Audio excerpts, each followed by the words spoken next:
great panel here, a great audience, and people were begging for more information because we only had like, snippets of little things about how you make your money and how does digital work and all these things. And so that empowered us for the next panel that many of you may have come to called Show Me the Money, that was here a few months ago in January during the Tundra, where the same room of people showed up and learned about a really interesting thing, statutory law and the Music Modernization Act that was passed. It's helping us understand how we actually will monetize our music.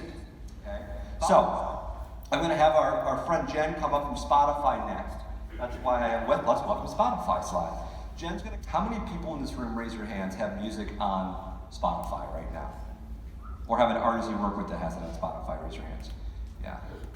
Okay. And how many of you, keep your hands up, real high, real high, real high. Get them up. How many of you are signed to a record label that does that for you? Okay. It's almost as dramatic as my Harry Fox question from last time. That means you're all putting it up somehow on your own. And it's great that technology has allowed all of us as artists to create music way more cost effectively than we ever could before with a lot of these computerized tools that let us produce music. That's great. And it's great that we have these wonderful distribution services like Symphonic or TuneCore or CD Baby or DistroKid that allow you to put that music up onto your Spotify and Apple Music and Tidal many times from your bedroom. That's great. The problem is, as Jen will talk about, the numbers, the thousands and thousands of songs being uploaded every day onto these platforms. And the thousands and thousands of different people who have Facebook pages and Snapchat, that still exist, I don't even know. The fact is there's so much noise out there, it's hard to know how do you break through that noise, right? And so we're going to start with Jen giving a great presentation on Spotify.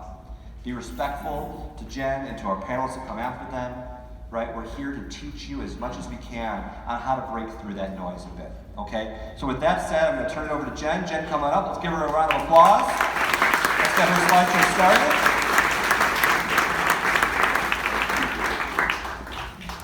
So I would argue that most of the people in this room work for labels until their team grows and they're able to sort of pass that hat off to someone else to help them get that music out there.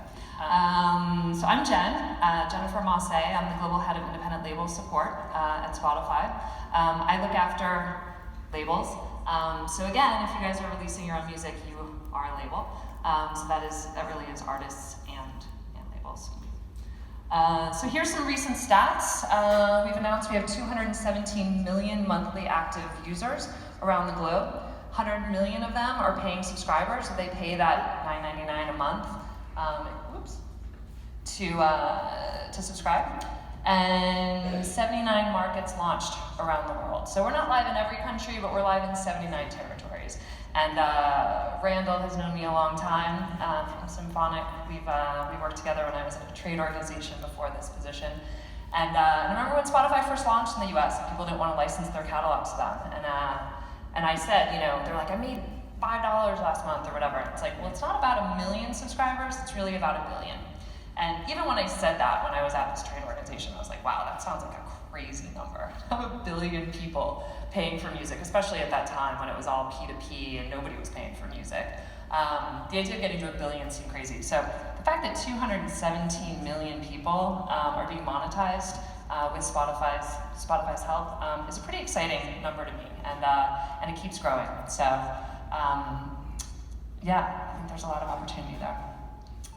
3 million artists. So there's 3 million artists on Spotify that have one of these pages. Some of you may know Jennifer Hall. I think she's local.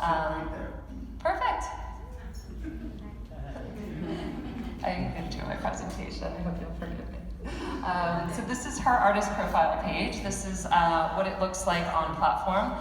Some of you may have seen this. You can follow her. You can follow her listeners, listen to her music. And we create these profiles as soon as artists deliver music to the platform. So it's automatically generated. And we'll get into some of the ways that you can make it your own once it's created. Your artists.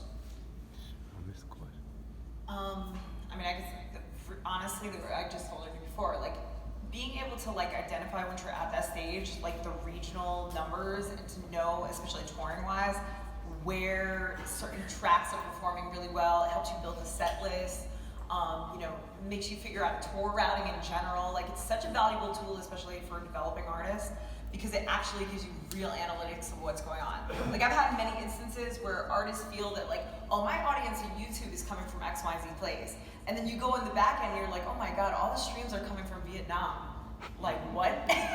Who are these creeps? Because it's always a young girl, it's strange. But in general, it's really interesting because you're able to make really founded decisions. And I, as an artist, inherently was never an analytics person.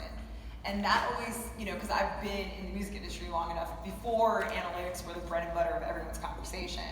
And it's interesting, like, it shouldn't be everything, but you